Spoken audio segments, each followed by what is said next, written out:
J'ai appris que les jeunes sont des demandeurs d'emploi.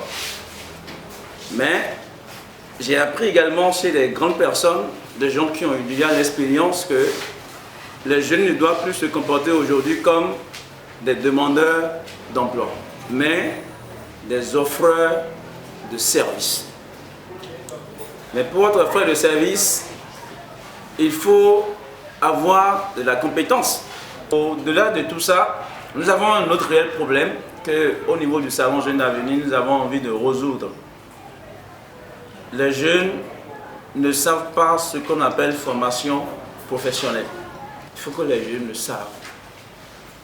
Et c'est pour ça que ce salon existe depuis l'année passée, où nous avons envie de régler un seul problème.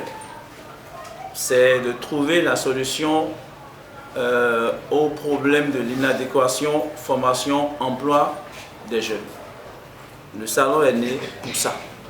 Au Salon Jeunes d'Avenir, organisé par V-Consulting, le cabinet Vital International Consulting, la problématique de la gouvernance des politiques d'emploi, bilan et opportunités pour la jeunesse a été abordée de long en large par invités, panélistes et participants. Retour sur quelques temps forts des échanges tenus. Mais je ne suis pas venu ici pour dire les choses qu'il faut. Je suis venu ici pour vous dire ce que nous on a besoin en tant qu'entrepreneurs, comment vous devez venir, etc. Et il faut du travail. À peine ai-je dit ça que la deuxième question qui est posée vous remet devant votre miroir. On fait des formations gratuites et les gens ne viennent pas. Quelle est la... J'ai aucun conseil à donner. C'est une bonne chose. N'allez plus. N'allez plus aux formations. Non mais, puisque vous savez tout, et que vous sortez de l'université diplômé, mais le sketch était très intéressant et parlant. Mais n'allez pas en formation.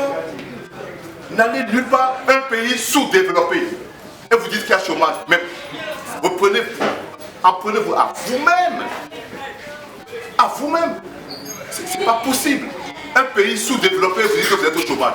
Quand on vous demande de venir servir, il faut chercher un bout de temps, même si vous n'avez pas de temps.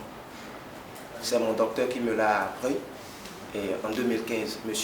Fatan Honoré, il a dit, quand on te demande, quand on t'invite de venir et servir, il ne faut pas douter, il faut juste accepter.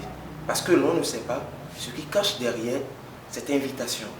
Parce que je viens de comprendre à travers votre communication qu'il n'est pas envisageable du tout de quitter l'université pour aller directement en entreprise.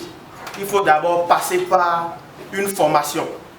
Maintenant, ma question est de savoir si on peut laisser l'université juste après le bac et faire directement les formations. Genre, après mon bac, je fais directement des stages, je multiplie les formations des stages 6 mois, 3 mois, 6 mois, 3 mois.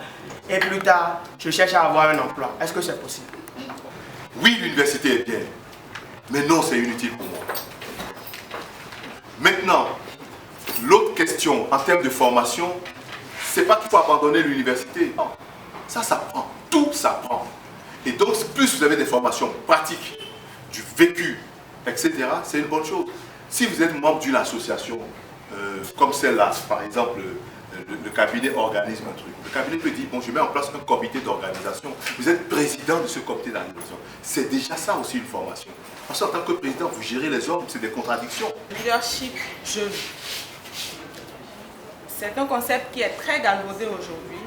Tout le monde se dit leader dans notre pays. Et en même temps, nous en avons beaucoup. Puisque le leadership, il n'a pas une seule définition. Il ne se décline pas en un schéma ou en un cliché type. Prévu se tenir en mars, l'édition 2020 a été reportée pour une date ultérieure pour cause de coronavirus, a fait savoir le promoteur du salon Jeunes d'Avenir, Yves Pekwede.